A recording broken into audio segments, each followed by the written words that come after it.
I go, no, I don't really care that much for money. But my wealth is spiritual. My artha, the work that I did to advance my life has all been on the spiritual platform. So yes, I'm wealthy, but it's spiritual wealth. I don't care for this material wealth because it's going to go away.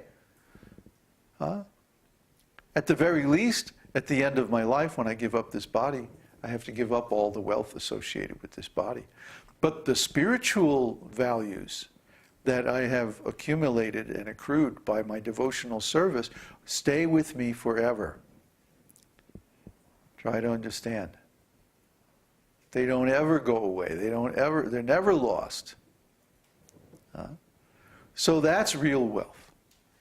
That's real wealth. And because I have that wealth, even though I don't have a lot of money, I can spend my time giving knowledge and tools, conceptual tools, and wisdom to others, and helping them in their devotional progress, in their spiritual life. See? I don't have to worry about my spiritual life. I've already got the result of a lifetime of devotional service, and I'm satisfied. So I don't need to worry about that because I have artha. I have wealth. See, I'm a wealthy person. So wealthy people, what do they do? Like Bill Gates, he starts some big foundation for giving away charitable donations. Similarly, if you have spiritual wealth, what do? You start a spiritual school and you start giving away all your knowledge. And guess what? This is even more powerful form of devotional service than personal devotional service. This is why we try to engage all our students in preaching work. This is why we encourage everyone to form a local community and preach. Just like Arun is doing in Australia, a very nice work to restore the process of devotional service, to restore Srila Prabhupada's teachings. We encourage all our God brothers especially to go out there and preach. Go out there and preach. And why are our God brothers preaching? Why are only a handful of them who are outside of ISKCON actually preaching? I say it's because most of them don't understand this process of devotional service. And so when they go out there and try to contact the public and present it, they're not successful. See? If you know what you're talking about, you're going to be successful. If you know what you're doing, Krishna is going to give you success. But if you're doing something wrong, if you're saying something or presenting something that doesn't work, then how are people going to have any confidence in it? So I think maybe devotees have gone out with the limited knowledge or imperfect understanding of devotional service, and they try to present to their friends and family and like that, and they fall flat on their face. And they say, oh, I can't preach. You can't preach what exactly? If you're presenting this science of devotional service as it is, then you're going to be successful. Krishna promises this in Bhagavad-gītā. He says that the one who presents the secrets of spiritual life to the devotees, he is my favorite. And there is no devotee more dear to me than him, and there could never be one more dear than him. So he gives full facility to the devotee who's preaching. Thing is, we have to preach accurately. We have to repeat Krishna's message as it is, without changing anything. And most of the devotees have not heard Krishna's message as it is, because they've been listening to leaders who don't have self-realization. They've been listening to leaders whose qualifications are only political, organizational, who got voted in by some committee. You have to kick out that imperfect understanding and go back to Srila Prabhupada's books and understand them the way they are. I think the tripod is a little loose, so it's slipping.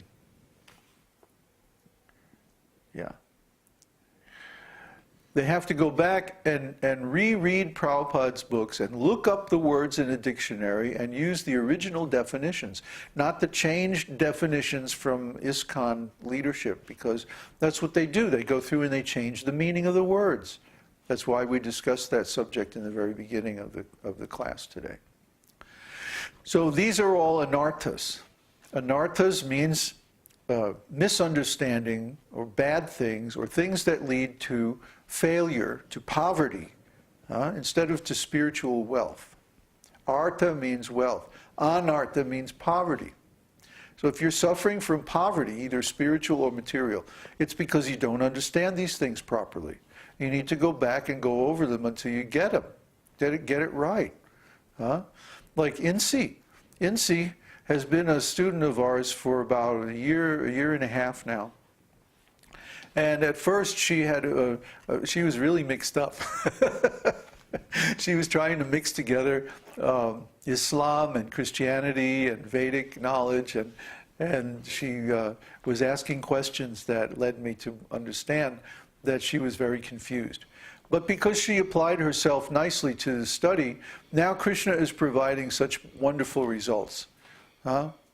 She immediately found a piece of land to buy, and better than that, in her everyday life, she's getting so much satisfaction from her relationship with Krishna. You see? So everybody can do this. Anybody can do that. It's a matter of being sincere. It's a matter of getting rid of the anarthas, not being attached to sinful activities, not being attached to a misunderstanding or misinterpretation of spiritual truths. But going back to the original subject, the original sources, and getting a clear, accurate understanding of the actual process, and then doing it. So these anarthas, these lead to falling down and misunderstanding devotional service. So let's go through some of the different types of anarthas. And then in future classes, we'll go in a detailed way through the anarthas and talk about them. Why are you looking at me like that? You afraid I'm going to talk about you? Me? Me? Me? Who? Who? Huh? Him? What? Him? No, it must be him. He's talking about him. Can't be talking about me. It must be me. So, okay, I'm reading from the Bhagavad-gītā, which is a summary of the Nectar of Devotion by Raghunath Das Goswami. What page is it? Sorry? What page? What page? Oh, you've given the Just file? copy the paragraph that you're reading, but I need to know the page. Oh, page 27. Okay. But in the PDF file, it's page 59. Oh, it's a different page. Yeah, they didn't sync the page numbers, so It says the Kadashi, no. page 59. 59 in the PDF file? That's the Kadashi. No. I guess start reading and I'll just do a search. Okay. There are 4 types of anarthas. You could do a search on anarthas are of 4 kinds. I'm not reading exactly, I'm paraphrasing. Tricky. 4 kinds. Yeah. There are 4 kinds. 4 kinds. Anarthas are of 4 kinds.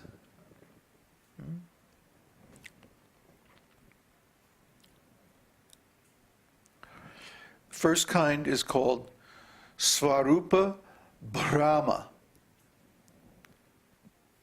That's different from Brahma. Brahma means illusion. Brahma means spirit. Got that? Okay. BH. Bha in Sanskrit is a different letter from ba. Ba and bha are 2 different letters of the alphabet. Don't confuse them. Right? So Brahma is different from Brahma. Okay? So Swarup means our original spiritual identity, our original form. Rupa means form, and Sva means original. So our original spiritual form, Swarupa, if we are in illusion about our real identity, this is called Swarupa Brahma. The second is Asat Trishna. Asat Trishna. Trishna means thirst. Thirst. Desire. And Asat means that which is not eternal. In other words, material. Remember Bhagavad-gītā 2:16? That which is temporary does not really exist. Asat